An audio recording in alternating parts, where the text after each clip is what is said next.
If you've spent any time at all over the last few years watching England struggle with, top order collapses across basically every format, you know exactly how desperate the search has been. Oh, absolutely. It's been a constant headache. Right. And the traditional blueprint for fixing this usually involves combing through the county academies.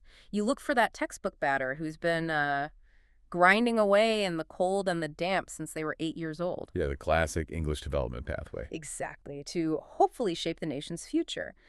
But looking through the latest scouting reports, the match analyses, and the player rankings we've gathered for this deep dive today, it's incredibly clear that the answer didn't come from a traditional academy at all. No, not even close. Because the player currently rewriting the future of English cricket is a 22-year-old who grew up like 4,000 miles away, learning his trade on the sun-drenched, bouncy pitches of Barbados. Yeah, against really aggressive fast bowlers, too. It completely disrupts the conventional wisdom of how the English system produces a legendary player. It really does. So what is the mission for us today? Well, charting the sheer velocity of Jacob Bethell's rise requires us to look way past the surface-level highlights. We're talking about a player who has evolved from a deeply analyzed child prodigy into an international sensation. Someone who can genuinely dictate the pace of a match across all three formats. Right. But to understand the biomechanics and, honestly, the psychology of the player he is right now, you have to understand the specific cricketing ecosystem that forged him. Because he wasn't born in Yorkshire or Surrey? No, he was born in Bridgetown in October 2003, and cricket was practically woven into his DNA. Right. His grandfather, Arthur Bethell, played first-class cricket for Barbados. He did. He actually toured England back in 1963. And his father, Graham, also played at a highly competitive level. Including a stint in Yorkshire, right? Exactly, where he played alongside Joe Root's father at Sheffield Collegiate. And that Yorkshire connection is what triggers one of the absolute best anecdotes in all of these sources. Oh, the holiday story, yes. Yeah. If you're wondering how an international setup first catches wind of a talent like this, it actually started with Joe Root on holiday in Barbados. Just a casual vacation. Right. So Root goes down to catch up with Graham Bethell and ends up standing on the boundary of an under-12s match. Out walks this 10-year-old kid, Jacob, who the reports note was literally half the size of everyone else on the pitch. Which is a terrifying prospect when you're facing fast bowling. Absolutely. But he is out there just effortlessly manipulating the field and scoring a century. And what stood out to Root wasn't sheer physical dominance. I mean, when you're that small, you can't just plant your front foot and muscle the ball over the infield. No, you'd get out immediately. Right. Root noted that the timing and the grace were already elite. Growing up on those hard, fast Barbadian pitches, you were fed a steady diet of chin music from older bowlers. Yeah, if you lunge forward on those pitches, you get hurt. Exactly. It forces a young player to stay incredibly balanced at the crease, wait for the ball, and develop an elite back foot game. So that survival instinct became the technical bedrock of his batting. It really did. But the fascinating insight came after the match. Root goes back to the Bethell house, and Jacob is out in the yard, diligently hitting a cricket ball suspended on a string. Just repetitive, hyper-focused practice. Yeah.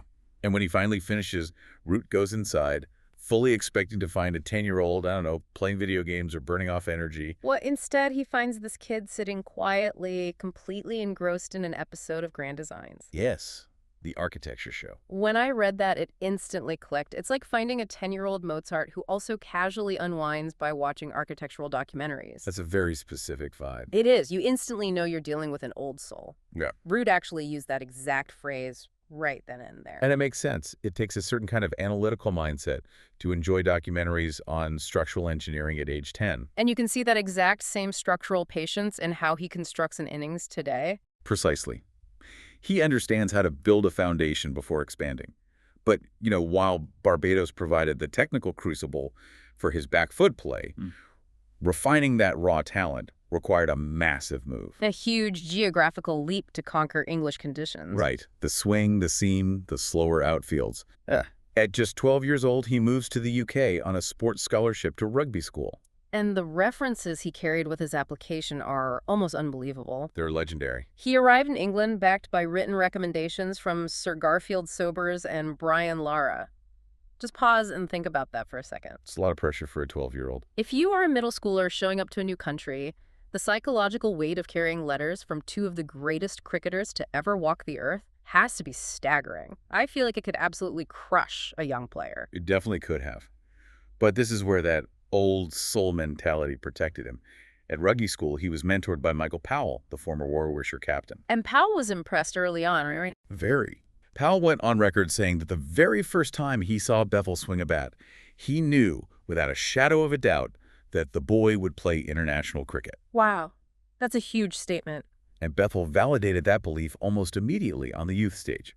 He took home Player of the Tournament in the 2017 West Indies Under-15 competition. And then came the broader public introduction during the 2022 Under-19 World Cup. Specifically that quarterfinal against South Africa. Yes, where he blasted 88 runs off 42 balls. But looking at the tape of that 88 off 42, I want to push back on the typical prodigy narrative here. Okay, go ahead. Because if you follow youth cricket, you know we see these next big things at the under-19 level constantly. Often, it's just a kid who hit puberty early, out-muscling teenagers on flat pitches. Yeah, the classic flat track bullies. Exactly. And then they completely vanish when they face seasoned professionals who can actually exploit their technique. So what specific markers were the national selectors seeing in Bethell that proved he wasn't just another one of those? The key differentiator was his spatial awareness and his ability to manipulate the bowler's length. He wasn't just swinging blindly through the line of the ball. Right, he was actually thinking about it. He was demonstrating that rhythmical Caribbean-style swing, but pairing it with elite proactive footwork. He was forcing the South African bowlers to alter their lengths, essentially dictating the terms of engagement. So he was a step ahead tactically. Exactly, and combine that high-level tactical understanding with the fact that he was also bowling highly effective slow left-arm spin, and you have a multi-dimensional threat. He wasn't just a powerful kid, he was a tactical problem for the opposition. Which is exactly what prompted Warwickshire to sign him to a professional contract at just 17. Which really kicks the hype train into overdrive. You have Ian Bell, an absolute technician of the English game, coming out and calling Bethell the best 17-year-old he had ever seen. High praise from Ian Bell. Right. So he makes his first-class debut in September 2021. But this is where the reality of professional sports sets in. It wasn't just a seamless golden path to the international squad. No, not at all. He hit a massive wall. A very necessary wall, if we are being objective. I'd agree with that. When he first entered the professional T20 arena, the sources are blunt. He bombed. He really struggled. He was feeling the immense weight of that early expectation, suffering from severe imposter syndrome, and openly questioning if he actually belonged at the professional level. He went from being the absolute best player on every pitch he walked onto to suddenly feeling totally outclassed. And compounding that psychological struggle, he sustained a back stress fracture right as the county was trying to integrate him into their red ball side. We love a prodigy narrative, but how vital was that early failure? Do you think bombing in those initial T20s actually saved his career by forcing him to adapt? It undeniably forged his resilience. It was the moment he realized that natural, fluid timing wasn't going to be enough against professional bowling attacks that actively study your weaknesses. You can't just coast on talent anymore. Right. He had to learn how to actively construct an innings, manage his own psychology, and, crucially, manage his body.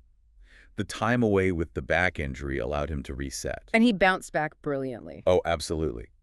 When he returned for the Birmingham Bears in the 2024 Vitality Blast, the transformation was evident. He wasn't just swinging hard.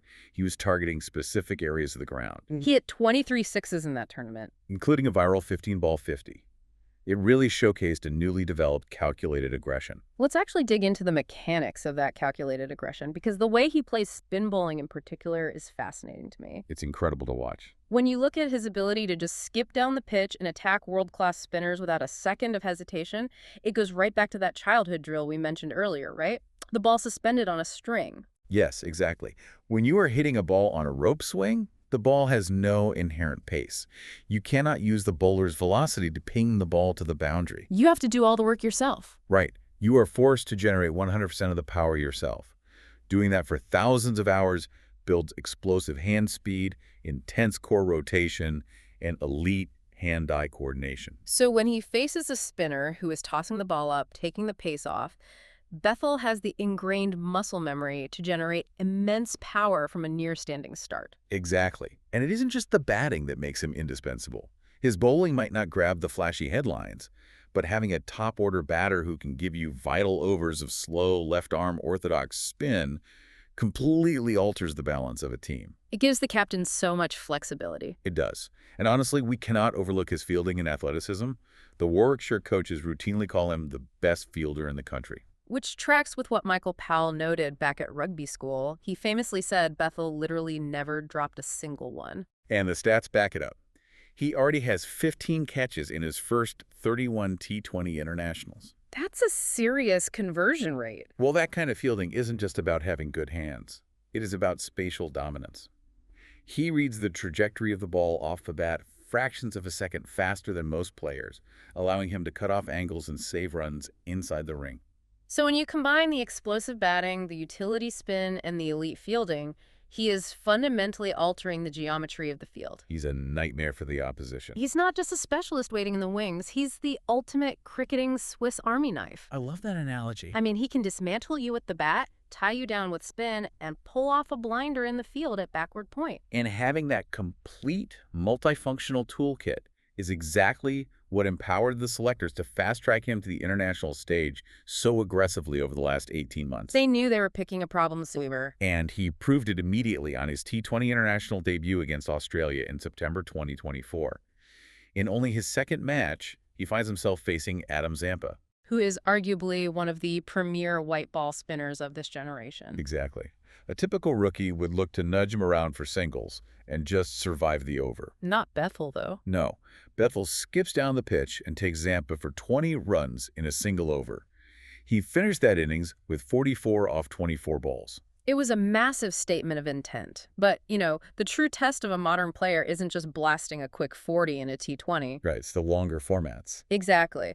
It's whether they can translate that aggressive intent into the longest format without being reckless. So 2 months later, in November 2024, he makes his test debut against New Zealand. And there were plenty of skeptics out there. Oh, tons. Pointing to his fairly modest domestic first-class average, suggesting he wasn't ready for red ball cricket. But he walks out and scores an unbeaten 50 off just 37 balls. Which is the joint second fastest debut test 50 for England. Incredible. So he proved he could disrupt a red ball attack. He did, but the performance that truly cemented his reputation as a multi-format star came a bit later. Right, after his maiden ODI century. Yes, he scored 110 off 82 balls against South Africa in September 2025, but then he traveled to Australia for the Ashes, January 2026, the Sydney Cricket Ground. A massive stage. He walks into a high-pressure situation and grinds out 154 runs off 265 balls. See, it's one thing to blast a 37-ball 50 when the field is up in a home test, but grinding out 265 balls in an Ashes test in Australia? That proves he has a completely different mental gear. Facing an Australian pace attack with an old ball that is reverse swinging on a deteriorating SCG pitch. And willingly suppressing your natural attacking urges, it shows he deeply respects the mechanics of the format. That SCG innings was the defining proof of his maturity. He demonstrated that he could play late under his eyes, leave the ball effectively outside off stump, and occupy the crease for hours when the team situation demanded it. That ability to seamlessly shift gears, to ramp it up against Zampa and ramp it down at the SCG is exactly what the experts are talking about. It is the hallmark of a great player. It is exactly why Sir Alastair Cook publicly called him the future of England. And why managing director Rob Key labeled him a generational talent, which brings us to a massively controversial decision by the cricketing establishment. The captaincy. Yeah, they didn't just give him a permanent spot in the order, they handed him the keys to the entire operation. In September 2025, at just 21 years old, Jacob Bethell became the youngest ever captain of the England men's team for a T20 series against Ireland. It was a historic, completely unprecedented move. I have to admit, handing the captaincy to a 21-year-old is a massive gamble. Are they risking overwhelming him? Or does that old soul maturity Root saw at age 10 make him uniquely bulletproof? Well, when the media pressed him on his leadership philosophy, Bethell pointed straight to the current test captain, Ben Stokes. Leading by example, right? Exactly. He made it clear he isn't interested in delivering long-winded locker room speeches. He wants to lead by his actions, taking the most difficult situations upon himself with the bat, the ball, and in the field, and expecting the team to follow that standard. It still feels risky to give a young, free-flowing player that kind of tactical baggage. It does, but it perfectly illustrates the philosophy of the current England setup. They strongly believe that shielding young players from responsibility actually stunts their growth. Whereas trusting them implicitly accelerates their tactical development. Right. They gamble that giving Bethell the captaincy would sharpen his focus rather than burden him.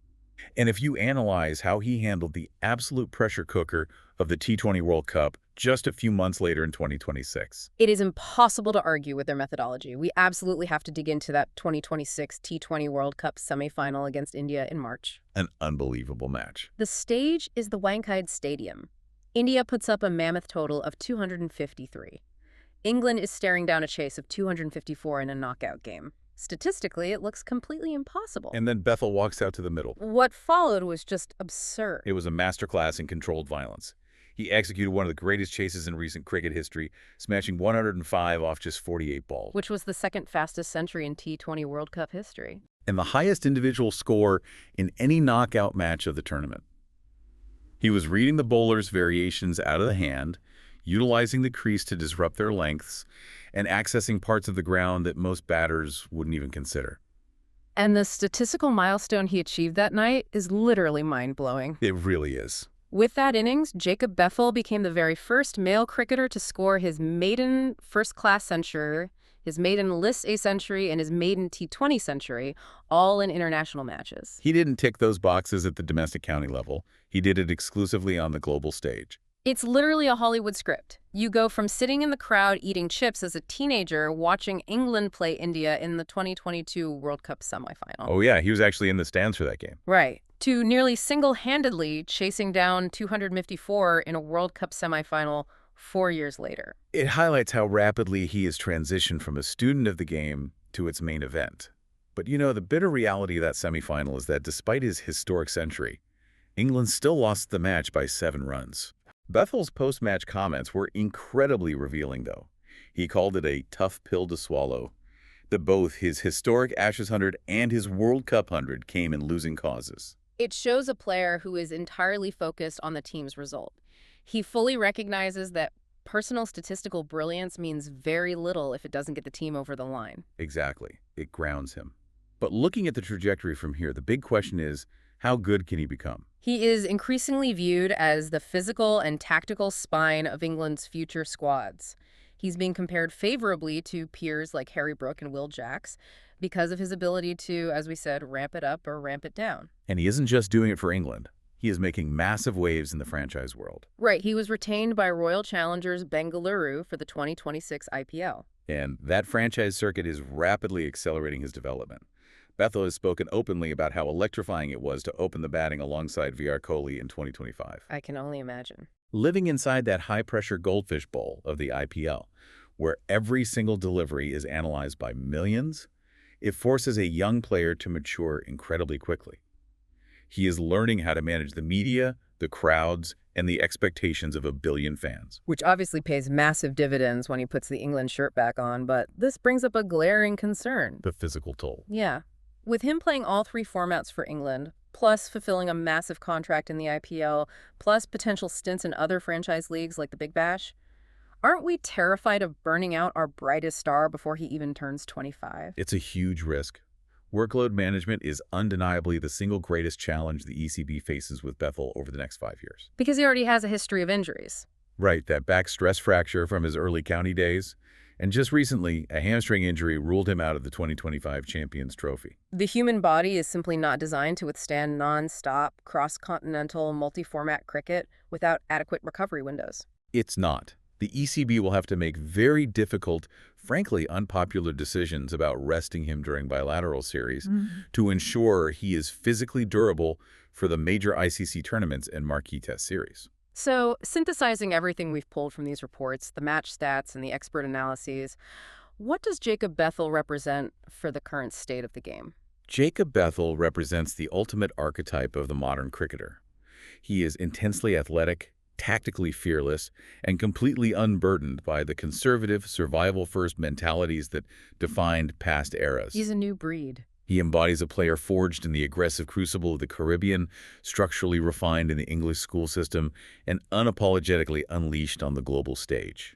He really is the blueprint for the next decade of international cricket. It is an absolutely phenomenal rise, and it leaves you with a really profound question to think about as a fan of the sport. As we noted, Jacob Bethell is the first male player to score his maiden centuries across all three formats while playing international cricket. A crazy stat. If the next generation of absolute superstars is developing their game entirely under the brightest lights of the global stage and the franchise circuit, rather than quietly grinding away in domestic county cricket out of the spotlight, does this completely rewrite the blueprint for how we create legends? We might literally be watching the death of the traditional apprenticeship. Thank you for joining us for this deep dive into the sources, and definitely keep a close eye on how Bethel navigates this next highly pressurized chapter of his career.